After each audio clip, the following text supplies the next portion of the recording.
onye ọbụla bụrụ dochie nso ka ntalụ na inu ka nkọlụ na iwe kọsụlụ nsogbu na-eme na Anambra steeti iwe kọsụlụ ni ihe gbasara ọgwụ maọbụ oke ite maọbụ obilo ka wele ọgwụ ọbụla etielite ji abụla abịa iwu na Anambra steeti ka nkọlụ na iwe butelie ibe izi butelie bụ ibe abụ na-eme na Anambra steeti n'ụbọchị nketa anyị nga dịbe bụ onye kọsụlụ ya bụ Eweilo Akalakwụ Eweilo Akalakwụ pụtara n'iru akwụkwọ jenerali wee na-agba anyị na ọgwụ ọbụla etieli n'ite ọgwụ ọbụla akpọrọ oke ite na-eji placenta wee mie placenta nwa wee mie na-eji nwa amụrụ ọbụ wee mie na-eji isi mmadụ emie Eweilo Akalakwụ bụ the first person butere ibe na-eme na Anambra steeti maka na ọ na-ekwu n'iru akwụkwọ mgbe ọbụla onwere ọbụsọ ọbụla emere interview a gị na-ekwuru nọ eji placenta ọgwụ eme nke ewe nke ndị unu bụ ndị na-eme dibia bụ ibu na-eme mistake bụ na-eme unu ezugbo ite unu nwere bunu Eweilo Akalakwụ na-agbaziba na ite na onye ndọrọ na bịara mmadụ ka eji wee mie nwa amụrụ ọbụ ka eji wee mie placenta mmadụ ka eji wee mie nya kọsụlụ ọ jụwa bụrụ na date oke ite abụgola abịa iwu na Anambra steeti Eweilo Akalakwụ bụ the first person butere ibe na-enye nsogbu na Anambra steeti. The second person nchọkwunu mata today bụ ibe meleni Akwa Okuko Tiwara Aki gbanụ na nsogbu nọ n'ụbọchị nketa ihe butere nsogbu Akwa Okuko Tiwara Aki bụ Ogechi Njaka na jee paakị okwu enyi ọnụ okwuba na mgbo butere okwu nsogbu Akwa Okuko na-efesi n'ụbọchị nketa ka nlikelu secret maka na Ogechi Njaka kwuru dat na jee paakị si ya na na-egotela Akwa Okuko ụmụaka na ụmụaka ya ka o ji agba oke ite na ndị isi mmadụ ma ọ gịnị paasị mmadụ ka o ji agba oke ite ibe niile abụ na-ekwu n'iru akwụkwọ oke na-abụ ya mgbele na-abụ ya ibe niile awụ pụta n'iru akwụkwọ na-ekwu na-esi nọọsị ọ dịzịa ka o nwere Ogechi Njaka jidere Akwa Okuko firichi ya enye mebie Akwa Okuko nya na ibe ọbụla mere Akwa Okuko na Anambra steeti bụ Ogechi Njaka bụ the cause unu na-aghọtara ibe na-eje anything that happens to that man a na-akpa Akwa Okuko bụ Ogechi Njaka bụ the cause buti ndị otu ya ibe ibulu eji wee ma Akwa Okuko arrest bụ Ogechi Njaka bụ the cause ọmụ bụ eziokwu bụ na ndọ mụ bụ ajọ ime na anyị igbo alọ ibe m na-agwa gị bụ pure ibe bụ the problem of ibe na-eme na Anambra State today oke ite sia oke ite jiro sia oke ite ji abụla afọ iwu bụ Eweilo Akalakwụ bụ the first person the second person bụ Ogechi Njaka ọ ndị butere ibe a na-aya n'ime ya nya na ngị bụ na-ebule egwu na gọvanọ of Anambra State na ọ bụrụ so n'uro bụ the cause ọ ibe abịa emekọtali na-ewetazi the table na-eweta the case na-eweta the matter ife dị iche iche na-emekwa na Anambra gọvanọ wee nebezi ya na-asịrị kwe ife na-ekwe n'ife agwaliko bụla eziokwu nya na onye ndị omenala na-aya na Anambra steeti ndị bụ onye dibịa ọbụla ekpere ọbụla ị na-ekpe ma ọ bụ na nwere ibe iche ifil na-eme unu na-emegide ọ bụrụ gọvanọ na-emegide ndị dibịa ndị butere nsogbu bụ onye a na-akpọ Eweilo Akalakwụ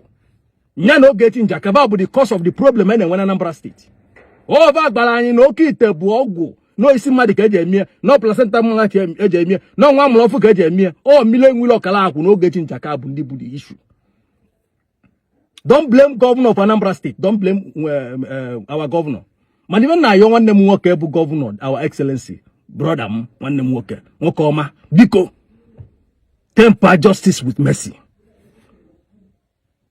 Anyị machakwa n'ile dị ka anụ, biko bekwe gba ọgụ, ma ya anụ gwụbalụ, jena bịa egola anụ, nwụrụkwa ya talilie wee mele anụ, so n'udo, diko kwe. Ejikwa n'ihe ekwuru wee megide mmadụ ibe gị, ọ jọkwala njọ. Maka na Eweilo Akalakwụ na-edifend onwe ya ma ọ gere nchọ ngwa Eweilo Akalakwụ bụ ọgbanje ka ọ bụ iwe ọchị anya na-egbu anya mma n'iru ya afụta ụmụaka dị ya n'iru nya gosiri na Eweilo Akalakwụ ọbịago n'ụwa mbịa na anọ 4 times ka ọ bịa n'ụwa ọ gbara nje ọbịacha ọnwụọ enwenye condition that no ya nwee ndị oye initiate nya bụ na ndụ eto ogologo onye bụ na Eweilo Akalakwụ na-ekpo ndị mmadụ eje na mmiri nya na olu mmiri ọ na-alụ bụ pure ọ bụrụkwa fake ka ọ bụ right ibe ojibi ụwa ka ọ na-eme ebe ahụ ngị bụ onye na-eje na nke Eweilo Akalakwụ ọ ya gị na-edado gị ọ ya gị na-initiate gị pure mana ọ nwere na Eweilo Akalakwụ eze nwaanyị asọbala abụ ịkpụrụ akpụrụ nwere ite dị n'iru ekere ite abụ na-alụ Eweilo Akalakwụ ka nna jụ ese nke bụ onye Eweilo Akalakwụ dị wee je na mmiri awodugije bụ mmiri nke ya mmiri ọ na-enweta favọ ka o dugi wee je maka na onye ọbụla abịala ụwa anya nwere mmiri o ji wee bịa ụwa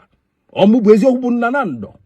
o nwere mmiri si wee bịa ụwa mana ihe abịa nke Eweilo Akalakwụ dulugije na mmiri nke ya ọ na-enweta favọ because ọ na-akpọtara ndị mmiri ahụ nne mmadụ ma na-enye favọ abụrụ maka gị na ọnya na onwe ya na-enweta favọ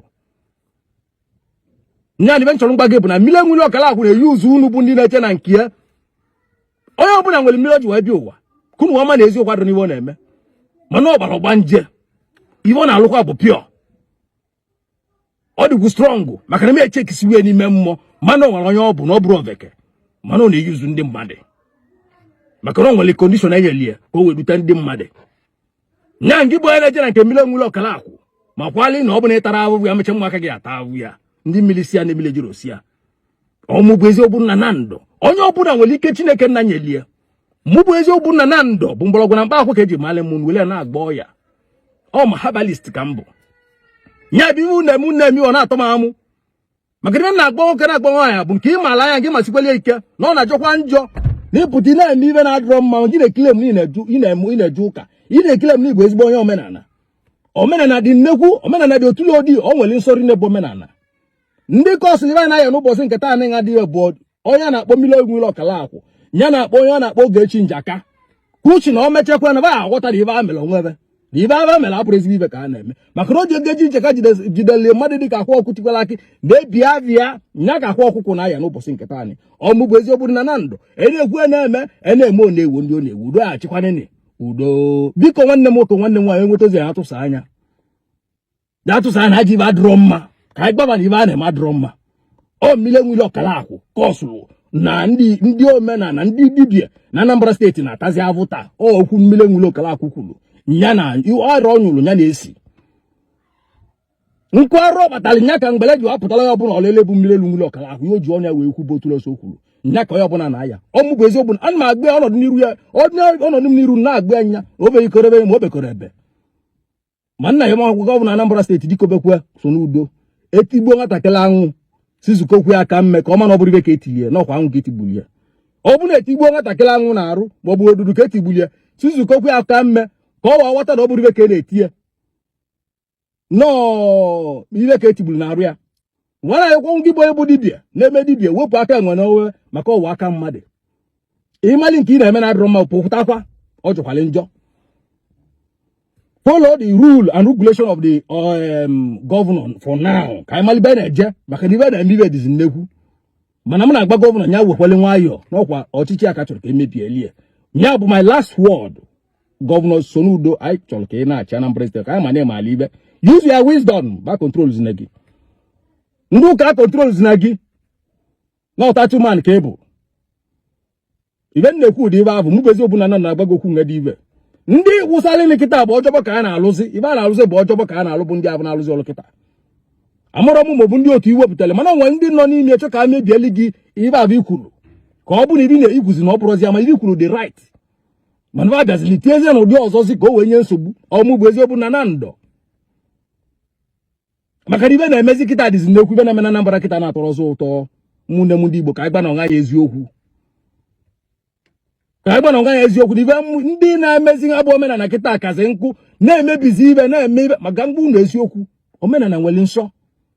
ị na-eme omenala o nwere nsọ a na-asọli ya ọ bụrụ ịnọkọta nnọọ ji ebuketa ite dọba aghara na-akọ otulu ose na-aka ọrụ nkịtị mụ bụ eziokwu na ndụ na-ekwu na-eme na-ewu ndị ọ na-ewu nwanne m nwoke tụso ozi a ka o ruo mmiri enwele ọkara akwụ ntị ka o jiri nwayọọ uche elu ala ibe ọ na-eme ibe ọ nyụrụ esi ewo nya na Ogechi Njaka ibe ba ji aka m wee kote ba ya emecha ghọta na ibe a mere abụrụ ezigbo ibe oziokwu bụ ndụ na ndụ dị ekwu okwu nga udo ya adị udo. Thank you guys for watching this video. Please subscribe on this channel, share this video, like, comment, drop your own thoughts on the comment section, subscribe. Thank you for watching. God bless you.